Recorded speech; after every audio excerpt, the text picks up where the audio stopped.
Good morning students. Physics class में आपका हार्दिक स्वागत है। लास्ट लेक्चर में अपन ने ये देखा था कि भाई जो प्लेट है उसके ऊपर विद्युत क्षेत्र किस प्रकार आता है। तो एक बार मैं फार्मूला फिर से रिपीट कर देता हूँ कि फार्मूला क्या था। फार्मूला देखें तो E बराबर सिग्मा अपॉन एप्सिलॉन ज़ीरो, ये इसका फार्मूला है, ठीक है। और अगर यहाँ पर परत आ जाता है, अगर परत आए तो इस जगह पे 2 आ जाता है। तो बेटा ये तो था प्लेट के लिए विद्युत क्षेत्र। अगला जो सेकंड लास्ट है इस चैप्टर का वो है समरूप आवेशित ठोस गोले के कारण विद्युत क्षेत्र। अब अगर मैं सिंपल लैंग्वेज में कहूँ तो समरूप आवेशित चालक ठोस गोले के कारण जो विद्युत क्षेत्र है वो उसी प्रकार उत्पन्न होगा जिस प्रकार एक गोलीय कोश के लिए उत्पन्न होता है। यानी कहने का ये मतलब है कि गोलीय कोश और चालक ठोस ये दोनों एक ही हैं, बिल्कुल डिट्टो हैं। बस वहाँ पर आपको गोलीय कोश इस्तेमाल करना था और यहाँ पर कौन सा वर्ड इस्तेमाल करना है, ठोस चालक गोला। इसके पीछे कारण बताता हूँ। भाई गोलीय कोश को अपन आवेश देते थे तो आवेश देने पर क्या होता था कि वो आवेश उसकी सतह पर एक समान रूप से जमा होता था, ठीक है। तो सतह के बाहर विद्युत क्षेत्र मिलेगा, सतह पर मिलेगा, ये दोनों तो बिल्कुल सेम मिलेंगी।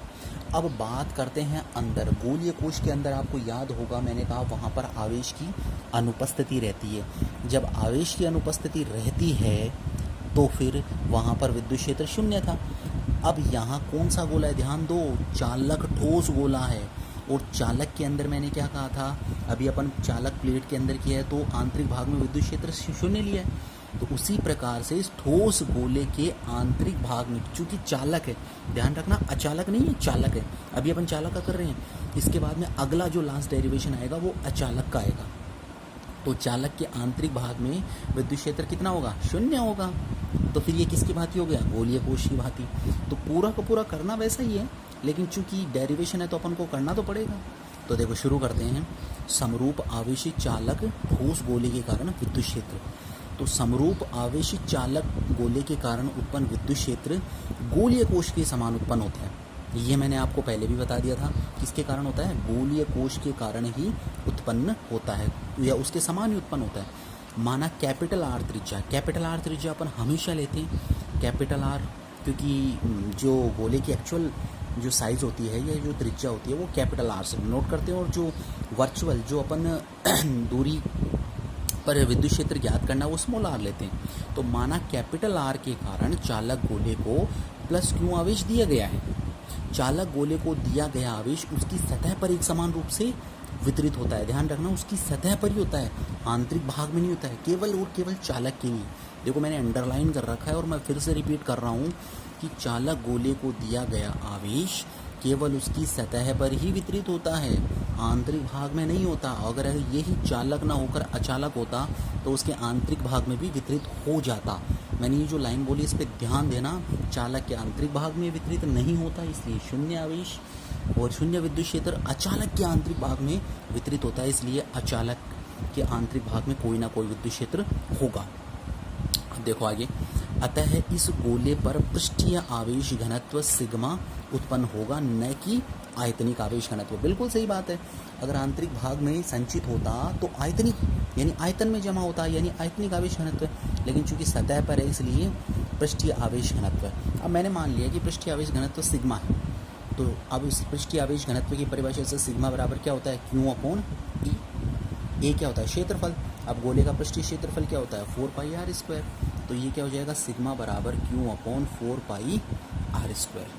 तो यहाँ से क्यू बराबर कितना हो गया, सिग्मा गुणा 4 पाई आर स्क्वायर, ठीक। तो इसको मैंने दे दिया समीकरण नंबर 1।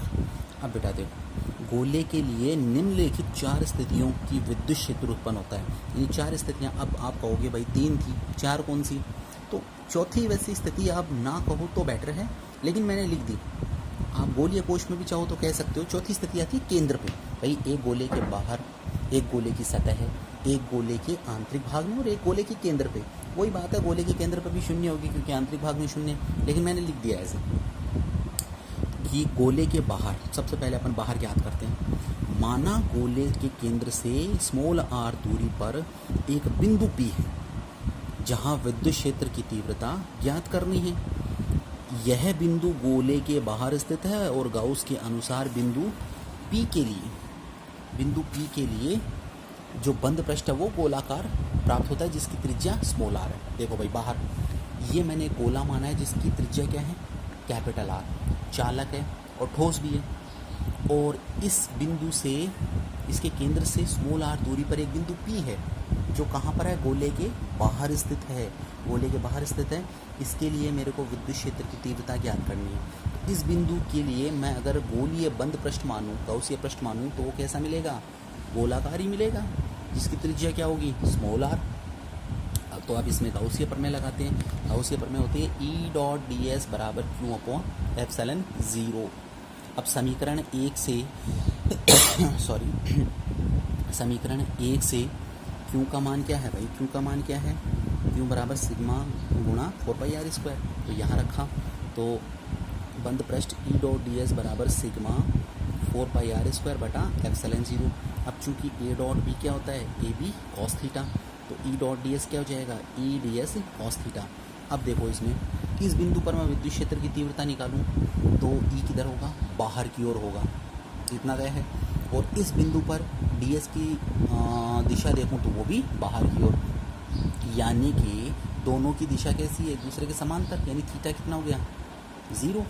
तो थीटा 0 ले लिया अपन ने। और वैसे भी गोले के लिए जितने भी आते हैं ना वो सारे थीटा 0 ही आते हैं, याद रखो इनको। तो ई डी एस एक दूसरे के पैरेलल है, वो आता है थीटा बराबर 0। तो cos 0 आ गया। cos 0 का मान कितना होता है, 1 होता है, ध्यान रखना cos 0 का 1। तो ये क्या होगा, बंद पृष्ठ ई डी एस बराबर सिग्मा 4π कैपिटल R² बटा एप्सिलॉन 0, इतना। अब बेटा यहाँ ई क्या है, कांस्टेंट है, कांस्टेंट को मैंने बाहर निकाल लिया। बंद पृष्ठ डी एस बराबर सिग्मा 4πr² बटा एप्सिलॉन 0। अब डी एस का समाकलन देखना है। बेटा डी एस क्या था, इस बिंदु का एक अल्पांश था। तो इस बिंदु के ऐसे अल्पांश को मैं अगर जोड़ता जाऊँ, समाकलन करूँ उनका, तो क्या मिलेगा, इस बड़े वाले गोले का पृष्ठीय क्षेत्रफल, और वो क्या होगा 4π स्मॉल r²। ध्यान देना कैपिटल R² नहीं आएगा, स्मॉल r² आएगा। तो फिर यहाँ पर अपन क्या लिखेंगे, डी एस का समाकलन बराबर 4π स्मॉल r²। हल किया इसको, तो हल करने पर E गुणा 4πr² बराबर सिग्मा 4π कैपिटल R² बटा एप्सिलॉन 0। 4π से 4π कटा, E बराबर sigma capital R² upon epsilon 0 small r²। और ये कहाँ पर है, E बाहर। ध्यान देना कि गोलीय कोश के लिए भी गोले के बाहर ये का यही फॉर्मूला प्राप्त हुआ था, ठीक है। तो बिल्कुल डिट्टो उसी की तरह ही आएगा। तो आज अपन ने क्या किया, गोले के बाहर ज्ञात कर लिया। नेक्स्ट लेक्चर में अपन गोले के अंदर, गोले की सतह पर और गोले के केंद्र पे ज्ञात कर लेंगे।